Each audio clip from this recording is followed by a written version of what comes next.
Does that mean I'm mentally unstable? Maybe, but my therapist said it's fine.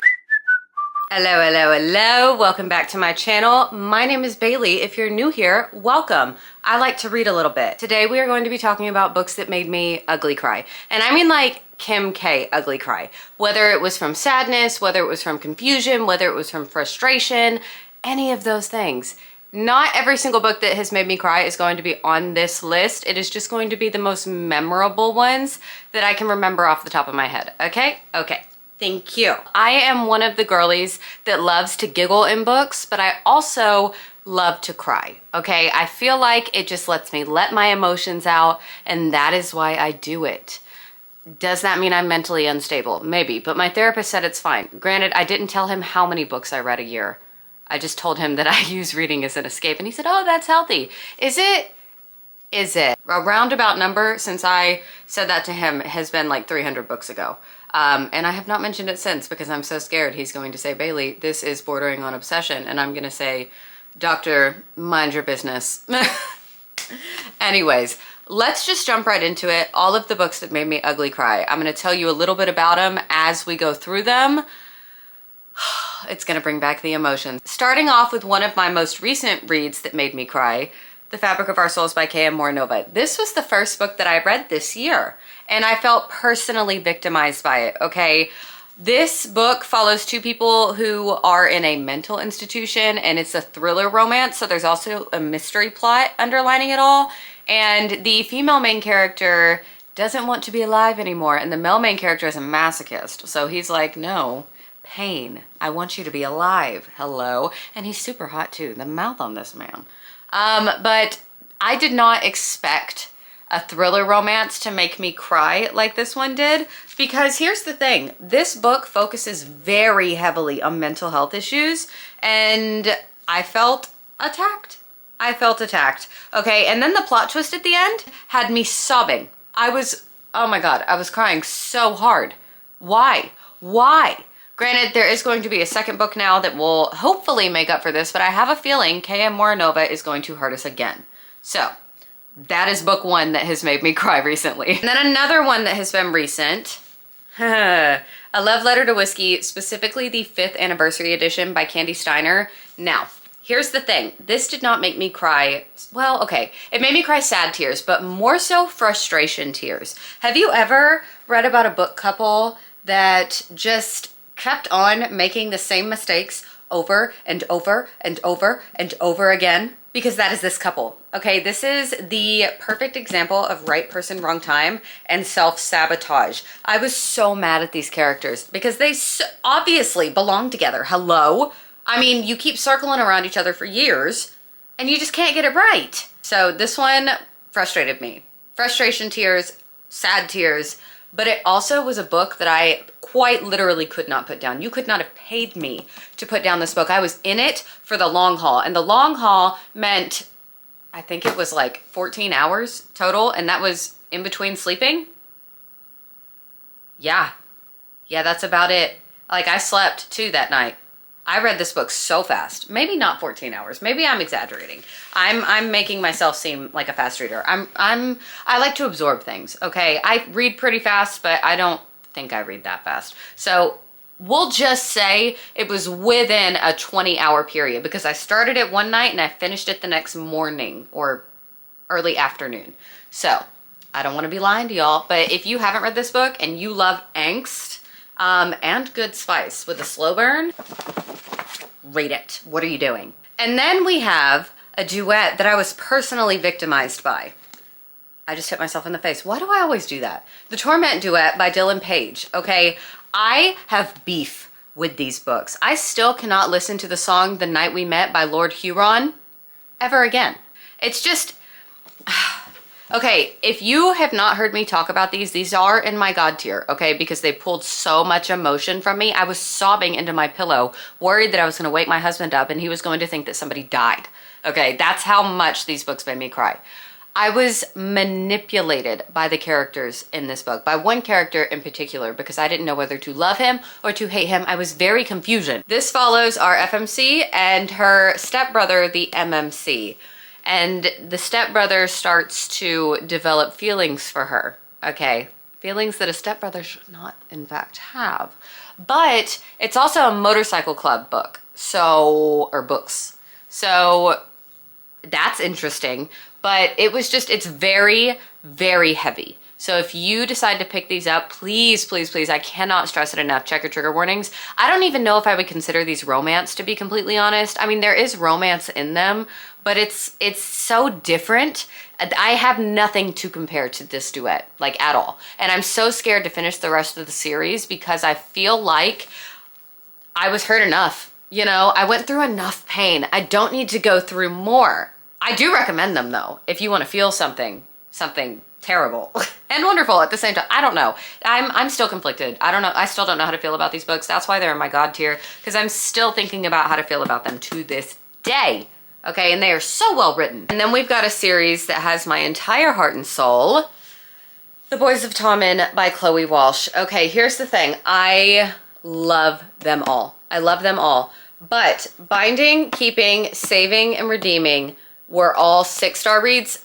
Taming 7 was a 5-star read. Okay, I do rate on a 6-star scale. 6 stars is my God tier. In the God tier. Not in the God tier, but in one of my favorites of the year, because I love these characters so much.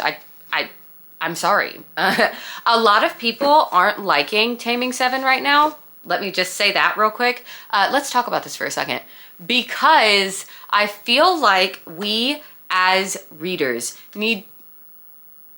There's a squirrel outside. It distracted me. It escaped my head for a minute. ADHD, sorry.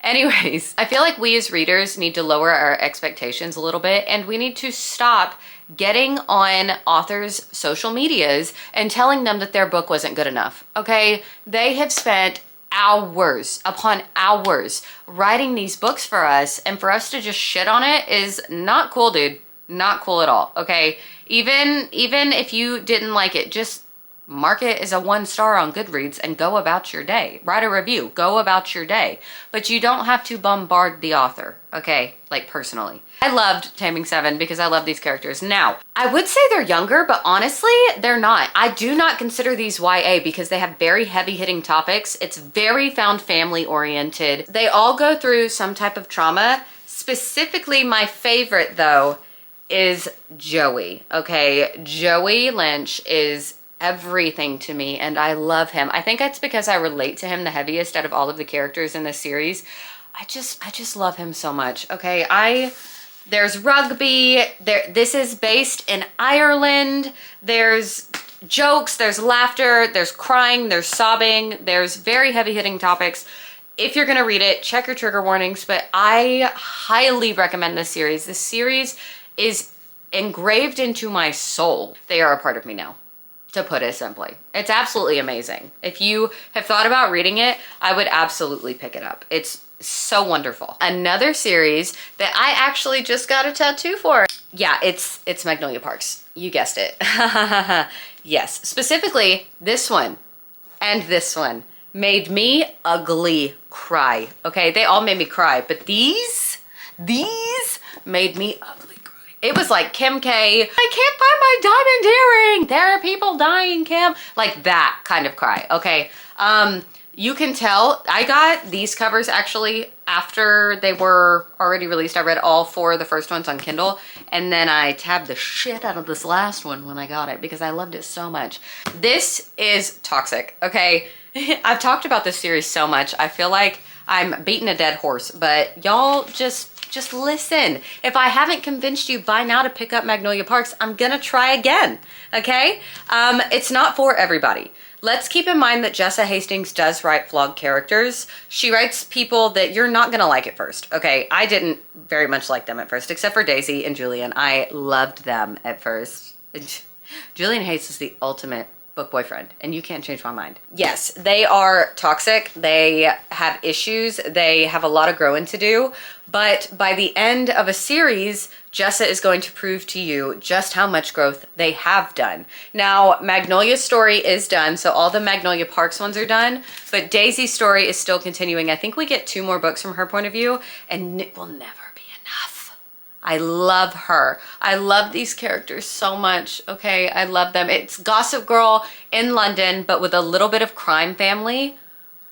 God, it's so good. It's so beautifully written. The way that Jessa writes is just next level, okay? Nothing can top it except for maybe a few authors that I have read, in my opinion. Obviously, there's a lot more authors that I haven't read out there.